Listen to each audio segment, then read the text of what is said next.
ကျွန်တော်တို့ဒီ AutoCAD လေ့လာတဲ့သူတွေအနေနဲ့ပထမဦးဆုံးကျွန်တော်တို့ပုံနေမဆွဲခင်ပထမဦးဆုံးပုံနေမဆွဲခင်မှာပုံဆွဲမလေးကျင့်ခင်မှာကျွန်တော်တို့ဒီလေယာအကြောင်းကိုသိထားဖို့အရေးကြီးပါတယ်ပထမဦးဆုံးလေယာအကြောင်းကိုသိထားဖို့အရေးကြီးတယ်ကျွန်တော်ရဲ့အယူဆဆိုရင်တော့ကျွန်တော်တို့လေယာအကြောင်းကို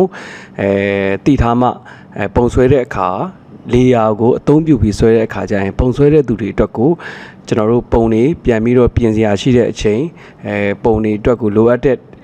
ချက်လက်တွေထည့်တဲ့အချိန်အဲ့လိုမျိုးဆက်လက်ရွေးတဲ့အချိန်ဒီလိုမျိုးအချိန်တွေမှာလေယာနဲ့လေယာပိုင်းလေယာအသုံးပြုပြီးဆွဲထားတယ်ဆိုရင်ကျွန်တော်တို့ဒီပုံဆွဲတဲ့သူတွေအတွက်ကိုအရန်ကိုလွယ်ကူပါတယ်ကျွန်တော်တို့အရင်တော့ဆိုရင်ဒ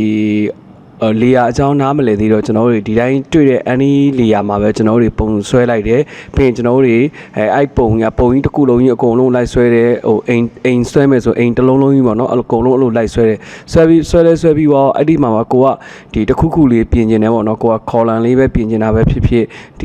ီတခြားလိုအပ်တဲ့ဟာလေး item တူတဲ့ဟာလေးမှာwindow ဆို window တွေပဲပြင်ကျင်တာပဲဖြစ်နော်အဲ့လိုမျိုးပြင်ကျင်တာအချိန်ကြရင်ကျွန်တော်တို့ဆက်လက်ပြီးတဲ့အချိန်ညာကျွန်တော်တို့အနေနဲ့ဒီအရန်ဒုက္ခရောက်တယ်ပေါ့နော်အကယ်ကိုကလေယာပိုင်းလေယာအလိုက်ကိုကဆွဲထားရဲဆိုရင်အဲ့လိုမျိုးပြင်ဆင်တဲ့အချိန်မှာလုံးဝကိုလွယ်ကူကူလေးနဲ့အရန်ပြင်လို့ရတယ်ကျွန်တော်အခုလေယာအကြောင်းကိုကျွန်တော်ရှင်းပြပေးမယ်ပထမဦးဆုံးပုံမဆွဲခင်မှာပေါ့နော်ဒါပေမဲ့ကျွန်တော်ရှင်းပြတဲ့လေယာအကြောင်းကြတော့ကျွန်တော်ဒီလေယာအကြောင်းကိုဒီပုံဆွဲတဲ့သူတွေအနေနဲ့ဒီကျွန်တော်3တလောက်ပေါ့နော်ကျွန်တော်လွယ်ကူကူ3တလောက်အဆင့်ထိပဲကျွန်တော်နားလဲတယ်လုံးဝလေယာကိုလုံးဝအတကုံကြီးပေါ့နော်အရန်ကြီးကျွန်တော်နှံ့ဆက်အောင်တော့ကျွန်တော်နားမလဲဘူးဒါပေမဲ့ကျွန်တော်နားလဲတဲ့လောက်ဆွဲမယ်ဆိုရင်ကိုပဲဒီပုံဆွဲတဲ့သူတွေအတွက်ကိုလွယ်ကူကူနဲ့ဆွဲလို့ရပဲအဲ့ဒီတော့ကျွန်တော်တို့ကလေယာအလိုက်ပုံဆွဲမယ်ဆိုရင်ကျွန်တော်တို့ကဘာတွေလွယ်ကူလဲဆိုတဲ့ဟာလေးကိုကျွန်တော်ဥပမာပေးပြီးတော့ခုပြောပြပါမယ်ကျွန်တော်တို့ဒါပထမပုံဆွဲခင်မှာလေယာကိုအရင်သတ်မှတ်ထားတယ်ဆိုရင်ပုံစဆွဲတဲ့အချိန်မှာအဲ့ဒီလေယာထဲမှာကိုကဆွဲမယ်ဆိုရင်ကျွန်တော်တို့အရန်ကိုလွယ်ကူတဲ့အကြောင်းလေးကိုပြောပြချင်တာပဲအဲ့ဒီတော့ကျွန်တော်တို့ကဒီထဲမှာကျွန်တော်ကဒီမှာလေယာကျွန်တော်လေယာရှိပါတယ်ကျွန်တော်လေယာအကွက်ကဒီမှာပါအဲ့လေယာအကွက်ထဲမှာဒီကောင်လေးကိုကျွန်တော်တို့ကဒီမှာကလစ်လေးပေးလိုက်မယ်ဆိုရင်ကျွန်တော်တိဆောက်ထားတဲ့လေယာလေးတွေရှိပါတယ်ဒါကတော့ default ပါတဲ့လေယာလေးတွေပါကျွန်တော်အခုတိဆောက်ထားတဲ့လေယာက ABC ဆိုပြီးတော့ကျွန်တော်လေယာလေးတွေခွဲပြီးတော့တိဆောက်ထားပါတယ်ကဲကိုကအဲ့လိုမှမဟုတ်ဘဲနဲ့ဒီ default ပါတဲ့အတိုင်းပေါ့နော် default ပါတဲ့အတိုင်းကိုကဆွဲမယ်ဆိုရင်ကိုကဥပမာကိုကပုံမဲပါပဲဆွဲပေါ့နော်ကိုအကုန်လုံးဒီအိမ်တစ်လုံးလုံးဒီ default တိုင်းကိုလိုက်ဆွဲတယ်အဲ့လိုမျိုးပေါ့နော်ဒီသူ့ရဲ့ပေးထားတဲ့အတိုင်းကိုလိုက်ဆွဲတယ်ဆိုရင်ပြင်တဲ့အချိန်ကြရင်ဒီဟိုitem တူတဲ့ဟာလေးတွေကိုပဲတစ်ခုပဲပြင်မှုလုပ်တဲ့အချိန်ကြရင်ကျွန်တော် select လိုက်ရွေးတဲ့အချိန်ကြရင်အရန်ခက်ခဲတယ်ပေါ့နော်အဲ့ဒါကြောင့်မို့လို့ကျွန်တော်ရှင်းပြချင်တာပါအဲ့ဒါကြောင့်မို့လို့ကျွန်တော်တို့ကဒီမှာလေယာလိုက်လေးတွေကျွန်တော်တို့ကတတ်မှတ်ထားပြီးတော့ဆွဲမယ်ဆိုရင်ကျွန်တော်တို့အနေနဲ့အဆင်ပြေတယ်ပေါ့ဥပမာကျွန်တော်ပြောရရင်ဒါကျွန်တော်လေယာ A ကိုကျွန်တော်ဖွင့်ထားတယ်ပေါ့နော်ဒါဟိုကျွန်တော်ပြီးရင်လေယာဘယ်လိုတိဆောက်ပုံကိုကျွန်တော်ပြပေးမယ်လောလောဆယ်ကျွန်တော်ရှင်းပြချင်တာကကျွန်တော်အခုလေယာ A ကျွန်တော်လေယာ A ထဲမှာကျွန်တော်ဆွဲမယ်ပေါ့နော်ကျွန်တော်ရဲ့နာမည်ပေးထားတဲ့လေယာ A အဲ့ A ထဲမှာကျွန်တော်ဆွဲမယ်ပေါ့ဆွဲမယ်ဆိုရင်ကျွန်တော်ဥပမာ line လေးတစ်ခုပဲဆွဲတာပဲဖြစ်ပေါ့နော် line လေးတစ်ခုပဲဆွဲမယ်နောက်တစ်ခါကျတော့ကျွန်တော် circle လေးပဲဆွဲတာပဲဒါကတော့ကျွန်တော်ဘာမှမသိခင်မှာကျွန်တော်ဥပမာအနေနဲ့ကျွန်တော်ရှင်းပြပေးတာပေါ့နော်ဥပမာကျွန်တော်ဒါနောက်မှပုံဆွဲတဲ့ဟာလေးတွေကပြန်ပြီးတော့ရှင်းပြပေးမယ်လောလောဆယ်ဒါကကျွန်တော်လေယာမှာဘာကြောင့်လွယ်ကူလဲဆိုတဲ့ဟာလေးကျွန်တော်ပြပြပေးချင်တာပါအဲ့ဒီတော့ကျွန်တော်အခုလေယာဘီထဲမှာပဲဆွဲမယ်ပေါ့နော်လေယာဘီကျွန်တော်ပြောင်းလိုက်ပြီလေယာဘီထဲမှာလည်းကျွန်တော်ဆွဲကျင်သေးတယ်အဲ့လိုလူစာကယ်လေးတွေပဲဆွဲကျင်သေးတယ်ပေါ့နော်လေယာဘီထဲမှာโอเคပြီးတော့နောက်တစ်ခါကျွန်တော်လေယာစီထဲမှာလည်းကျွန်တော်ဆွဲမယ်နော်ဒါလေယာစီဆိုတော့ကျွန်တော်လေယာစီဆွဲလိုက်မယ်โอเคဟာဆိုရင်ကျွန်တော်ဒီမှာဒါဆိုလေယာ ABC ဆိုပြီးတော့ကျွန်တော်လေယာ3ခုသတ်မှတ်ထားတယ်သတ်မှတ်ထားပြီးတော့ကျွန်တော်ကလေယာ A မှာဆွဲထားတယ်လေယာ A ဆိုလေယာ A မှာဆွဲတယ်လေယာ B ဆိုရင်ကျွန်တော်လေယာ B မှာသူ့လေယာနဲ့သူဆွဲထားတယ်ပေါ့နော်အဲ့လိုမျိုးသတ်မှတ်ထားတဲ့အကျိုးကျေးဇူးကဘာကောင်းလဲဆိုတာကျွန်တော်ပြောပြမယ်နော်ကျွန်တော်အခုဒီကျွန်တော်လေယာ B မှာဆွဲတဲ့ဟာလေးကကျွန်တော် click ထောက်လိုက်တာနဲ့သူကဒီမှာလေယာ B ဆိုပြီးတော့ချက်ချင်းပြနေတာပေါ့နော်လေယာ A မှာဆွဲထားတဲ့ဟာဆိုရင်ထောက်လိုက်တိုင်းမှာလေယာ A ဆိုပြီးချက်ချင်းပြနေတယ်လေယာ C ဆိုလည်းဒီမှာလေယာ C ဆိုပြီးချက်ချင်းပြနေတာဥပမာဒါကြီးကအိမ်ကြီးလို့သတ်မှတ်ထားပါတော့ဒါ column တွေလို့သတ်မှတ်ထားပါတော့ဥပမာကျွန်တော်ကဒီလေယာ B ထဲမှာပေါ့နော်လေယာ B ထဲမှာဆွဲထားတဲ့ column တွေကိုကျွန်တော် column site ပြောင်းကျင်တယ်ပေါ့နော်ကျွန်တော်လေယာ B တွေက column တွေကိုပဲ column site ပြောင်းကျင်တယ်ကျန်တဲ့ဒီလေယာ A နဲ့ C ကမထိချင်ဘူးကိုယ့်ရဲ့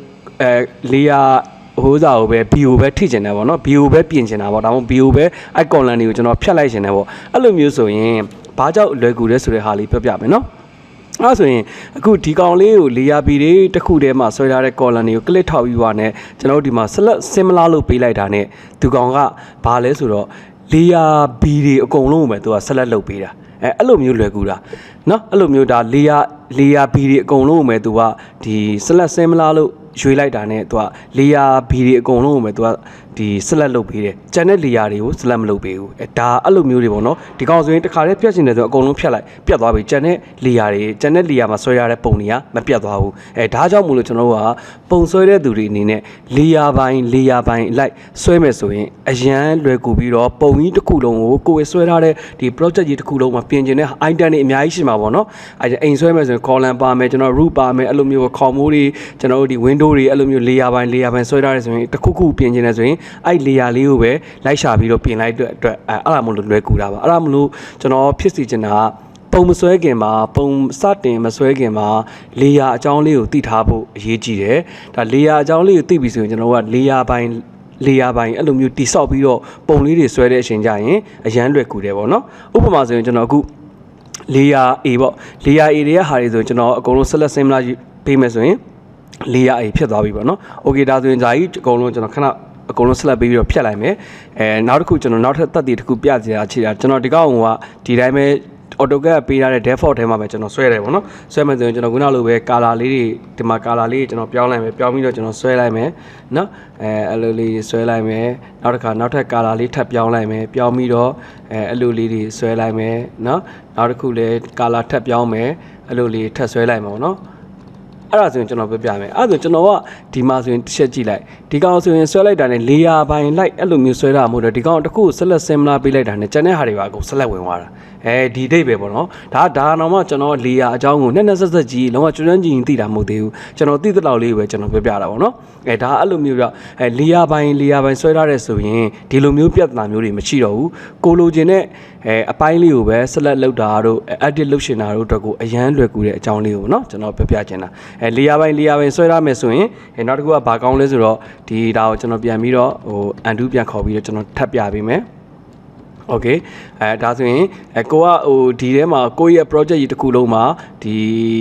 မမြင်ကျင်တဲ့ဟာတွေကိုခဏလေး off ထားခြင်းတယ်ပေါ့နော် off ထားခြင်းတယ်ဆိုလဲဒီမမြင်ကျင်တဲ့ဟာတွေကိုခဏturn off လုပ်ထားလို့ရတယ် turn off လုပ်ထားလို့ရတယ်ဆိုလဲဒီ layer C က on နေတာပေါ့နော်ဒါဆိုကျန်တဲ့ဟာတွေဆွဲပြီးတော့မှ icon လေးကိုပြန်ဖွင့်ခြင်းတယ်ဆိုလဲအဲ့လိုမျိုးဖွင့်လို့ရတယ်ပေါ့နော်အဲ့လိုမျိုး layer ဆွဲတဲ့ဟာကlayer ကိုနားလည်ပြီးတော့ layer ထဲမှာတိဆောက်ပြီးတော့ကုဆွဲခြင်းတဲ့အပိုင်းလေးတွေကိုဆွဲတာကဒီပုံဆွဲတဲ့သူတွေအတွက်ကိုအရန်လွယ်ကူပါတယ်ဒါကျွန်တော်နှစ်ဆက်ကြီးမသိအောင်ကျွန်တော်သိသလောက်ကျွန်တော်လက်ရှိ3သလောက်လေးကိုပဲဒီကျွန်တော်ပြောထားတဲ့အတိုင်းပဲပေါ့နော်ကျွန်တော်တို့ရိုး AutoCAD ကိုကျွမ်းကျင်အဆင့်မဟုတ် drafter အဆင့်တော့မဟုတ်ဘူးပေါ့နော်AutoCAD ကိုရိုးကျွန်တော်တို့ site engineer 3ပေါ့နော်နောက်တစ်ခါဒီ site engineer တွေအတွက်ကို3တလောက်နောက်တစ်ခါဒီ surveyor တွေအတွက်3တလောက်နောက်တစ်ခါဒီ project engineer တွေနောက်တစ်ခါဒီ manager တွေအဲ့လို level တွေပေါ့နော်drafter မဟုတ်ဘဲနဲ့ဒီ AutoCAD ကိုဒီ knowledge အနေနဲ့လိုအပ်ရင်3ဖို့လောက်ကိုသိဖို့လောက်ဆိုရင်တော့ကျွန်တော်အခုတင်တဲ့လောက်လေးကိုတည်တည်ချာချာလေးလေ့လာတယ်ဆိုရင်ရနိုင်ပါတယ်အဲဆိုရင်ကျွန်တော် layer ရဲ့သဘောတရားလေးကိုကျွန်တော်ပြပြပေးပြီးသွားပြီဆိုရင် layer ထဲမှာ layer တွေဘယ်လိုတည်ဆောက်မလဲဆိုတဲ့ဟာလေးကိုကျွန်တော်ပြပြပေးပါမယ်အဲ့ဒါဆိုရင်ကျွန်တော်တို့ဒီမှာ layer property တွေကိုကျွန်တော်တို့သွားလိုက်ပါမယ် layer property တွေကိုသွားပြီးပြီဆိုရင်ဒါကတော့ကျွန်တော်တိဆောက်ထားတဲ့ layer လေးတွေပေါ့နော်အကယ်ကိုတိဆောက်ထားတဲ့ layer လေးတွေကိုအခုပထမဆုံးအနေနဲ့ကျွန်တော် layer အသစ်တိဆောက်ပါမယ် layer အသစ်တိဆောက်မယ်ဆိုရင်ဒီမှာဒီအစုံဆုံးဟာလေးက new layer လို့ပေါ်နေပါတယ်အဲ့ဒါလေးကိုကျွန်တော် click ပေးလိုက်ပါ click ပေးပြီးသွားပြီဆိုရင်ဒီ layer မှာဒီ layer ရဲ့ name ပေါ့နော်ကျွန်တော် ABC ပေးထားပြီးဖြစ်တဲ့အတွက်ကိုကြိုက်တဲ့ name ကိုပေးလို့ရပါတယ်ဒီဆိုဒီကိုပေးလိုက်ပေးပြီးသွားပြီဆိုရင်ဒီမှာတခါတည်း color ပါကိုယ့်ရဲ့ layer ဒီကအမြဲတမ်းကိုက color တစ်ခုအနေနဲ့သတ်မှတ်ထားခြင်းနဲ့ဆိုလဲသတ်မှတ်လို့ရအဲ့ဒါအဲ့ layer မှာဆွဲလိုက်တယ်ဆိုတာနဲ့ဒီ color အတိုင်းအမြဲတမ်းဖြစ်နေတာပေါ့နော်ဒီ layer ထဲမှာဆွဲမယ်ဆိုရင်ဒီ color ကိုထားမယ်ဆိုဒီ color သတ်မှတ်လိုက်တာနဲ့ဒီနဲ့ဆွဲမယ်ဆိုရင်ဒီ layer ထဲမှာဆွဲမယ်ဆိုရင်အများတန်းဒီ color လေးပဲဖြစ်နေပါဘောနော်အဲ့လိုမျိုးပဲနောက်ထပ် layer အသစ်တိဆောက်ခြင်းနဲ့ဆိုရင် F layer တိဆောက်ခြင်းနဲ့ဆိုလဲ layer number F ပေးလိုက်ပါပြီးရင် color ကိုကြိုက်တဲ့ color ကိုပြောင်းလို့ရပါတယ်ကိုကြိုက်တဲ့ color ကို ပြောင်းပြီးွားနဲ့ဒီမှာ OK လေးပေးလိုက်ပါဒါဆိုရင်ကိုကဒီ F layer ထဲမှာဆွဲမယ်ဆိုရင်အများတန်းဒီlayer ဒီကာလာဖြစ်နေမှာပေါ့နော်ဒီသဘောလေးပါအဲ့တော့ကိုက layer တွေအဲ့လိုမျိုးတိဆောက်ပြီးဆွဲတယ်ဆိုရင်အရန်လွယ်ကူတယ်တကူကူပြင်မြဲပြုတ်ကျင်တယ်ဆိုရင်အရန်အဆင်ပြေတဲ့အတွက်ကို layer ထဲမှာတိဆောက်ပြီးတော့ဆွဲစီချင်ပါတယ်ဒါဆိုရင်ကျွန်တော်တို့ဒီ layer ဘာကြောင့် layer ကိုတတ်မှတ်ခိုင်းပြီးတော့ကျွန်တော်ပုံဆွဲစီခြင်းတဲ့ဟာလေးကိုသဘောပေါက်ပြီးလို့ထင်ပါတယ်layer ပိုင်း layer တတ်မှတ်ပြီးတော့ဆွဲရဲဆိုရင်ကျွန်တော်တို့အနေနဲ့အရန်ပုံဆွဲရတာလွယ်ကူတာဖြစ်တဲ့အတွက် layer လေးတွေတတ်မှတ်ပြီးတော့ပုံတွေကိုဆွဲစီခြင်းပါတယ်အဲဒါဆိုရင်ကျွန်တော်အခုဒီတစ်ခုထပ်ပြောစရာလေးရှိပါတယ်အဲဒါဆိုရင်ကျွန်တော်တို့အနေနဲ့အခုကျွန်တော် layer A မှာပေါ့နော်ကျွန်တော် layer A ကိုကျွန်တော်ဖွင့်ထားမယ်ဖွင့်ထားပြီးတော့ကျွန်တော် layer A ထဲမှာကျွန်တော်ပုံလေးတွေကျွန်တော်ခက်ကြမ်းကြမ်းလေးတွေဆွဲလိုက်မယ်ပေါ့နော်နောက်မှကျွန်တော်ပုံဆွဲတဲ့အကြောင်းအရာလေးတွေကတစ်ခုချင်းဘယ် command ကဘယ်လိုလုပ်တယ်ဘာလေးကဘယ်လိုလုပ်လဲဆိုတဲ့ဟာလေးတွေနောက်မှတစ်ခုချင်းစပြီးတော့ command တွေစပြီးသင်တဲ့အချိန်မှာတစ်ခုချင်းသင်ပေးပါမယ်လောလောဆယ်ဒါကကျွန်တော်layer ရဲ့အသုံးဝင်ပုံလေးကိုဥပမာပေးခြင်းလို့ခက်ကြမ်းကြမ်းဆွဲလိုက်တာဖြစ်ပါတယ်အဲဆိုရင်အခုကျွန်တော်တို့ကဒီမှာဒီ layer A ထဲမှာပုံလေးတွေဆွဲလိုက်ပြီပုံလေးတွေဆွဲပြီးွားပြီဆိုရင်ဒီထဲကနောက်တစ်ခုဆွဲပြီးွားပြီဆွဲပြီးတော့မှကိုကအခုဒီ layer A ကိုကမသုံးချင်တော့ဘူးပေါ့နော်layer A ထဲမှာဆွဲရတဲ့ပုံတွေကဥမာမှားနေတာအများကြီးမှားနေတာပေါ့နော်အဲ့လိုမျိုးမှားနေတဲ့ဟာမျိုးတွေရှိတယ်မှားနေတဲ့ဟာမျိုးတွေရှိတယ်ပေါ့နော်ဒီ layer A ကိုမသုံးချင်တော့ဘူးlayer ကြီးတစ်ခုလုံးကိုယ့်ရဲ့ဒီ layer တွေကနေပြီးတော့တစ်ခုလုံးကြီးကိုဖြတ်ပလိုက်ရှင်တယ်နောက်ထပ် layer ကိုလည်းနာမည်ပေးချင်တာကနာမည်ကလည်းမပြောင်းချင်ဘူးပေါ့နော်ဒီ layer A အတိုင်းပဲကိုကလည်းနာမည်ထားချင်တယ်နော်layer A အတိုင်းပဲကိုကနာမည်ထားချင်တယ်ဒါပေမဲ့ layer A ကိုတစ်ခုလုံးကိုလည်းlayer A ထဲမှာဆွဲထားတဲ့ဟာတွေကိုလည်းကိုကလည်းဖြတ်ရှင်တယ် layer ကြီးတစ်ခုလုံးလည်းဖြတ်ပြီးတော့မှ layer အစ်စ်ဒီဆောက်မယ် A လို့ပဲနာမည်ပြန်ပေးခြင်းတယ်အဲ့လိုမျိုးဆိုရင်ကျွန်တော်ဒီ layer ကြီးတစ်ခုလုံးဖြတ်လို့ရပါတယ်အဲဆိုရင်ကျွန်တော်လောလောဆယ်ဘာမှမလုပ်သေးပဲနဲ့အရင်ဖြတ်ပြမယ်နော်အဲ့ဆိုရင်ကျွန်တော်ဒီမှာ layer ရှိတယ်layer ကိုကျွန်တော် right click နှိပ်လိုက်ပါ right click နှိပ်ပြီးွားနေကျွန်တော်ဒီမှာကိုနောက်တစ်ခုကကျွန်တော်layer တွေကိုလည်းကိုနာမည်ပြန်ပြီးတော့ပြောင်းပေးခြင်းနဲ့ဆိုလည်းပေးလို့ရတယ်အဲ့ဒါဆိုကျွန်တော်အရင်ဖြတ်ပြပါမယ်ဖြတ်ပါစေ right click နှိပ်ပြီးတော့ဒီ delete layer အနေနဲ့ဖြတ်လို့လည်းရတယ်ဒီနားလေးမှာဒီကောင်လေးကိုပဲနော်ဒီကောင်လေးကိုပဲဒီနေရာလေးမှာ delete ဆိုပြီးတော့လဲ delete layer ဆိုပြီးတော့လဲဖြတ်မယ်ဆိုလဲဖြတ်လို့ရတယ်ဘယ်လိုပဲဖြတ်ပါဖြတ်မယ်ဆိုသူကပြောပါတယ်ဒီ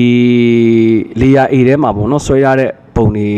object တွေရှိတယ်ပေါ့အဲ့ဒါကြောင့်မို့ layer A ကမပြတ်ပါဘူးတဲ့အဲ့ဒါဆိုရင်ကျွန်တော်က layer A ထဲမှာဆွဲရတဲ့ပုံတွေအကုန်လုံးကိုဖြတ်ဖို့လိုတယ်ပေါ့ဒါတွေအကုန်လုံး delete object တွေရှင်းသွားဖို့လိုတယ်ဆိုရင်ကျွန်တော်တို့ကlayer A ထဲမှာဆွဲထားတဲ့ဟာတွေအကုန်လုံး select ပေးခြင်းနဲ့ဆိုရင် layer A လေးကိုထောက်ပြီးတော့layer A တွေက object လေးတစ်ခုထောက်ပြီးွားနေကျွန်တော်တို့ကဒီမှာ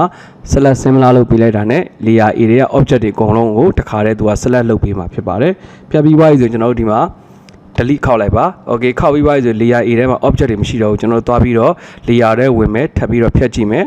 layer A ကိုဖြတ်လို့မရသေးပြန်ဘူး။ Okay ဘာကြောင့်ဖြတ်လို့မရဆိုထပ်ပြောမယ်။အဲကြတော့ကျွန်တော် layer A ကိုဖြတ်ရှင်နေဆိုရင်ကိုကဒီနေရာမှာ layer A ဆိုပြီးတော့ထားလို့မရပါဘူး။ကြိုက်တဲ့ layer တစ်ခုခုကို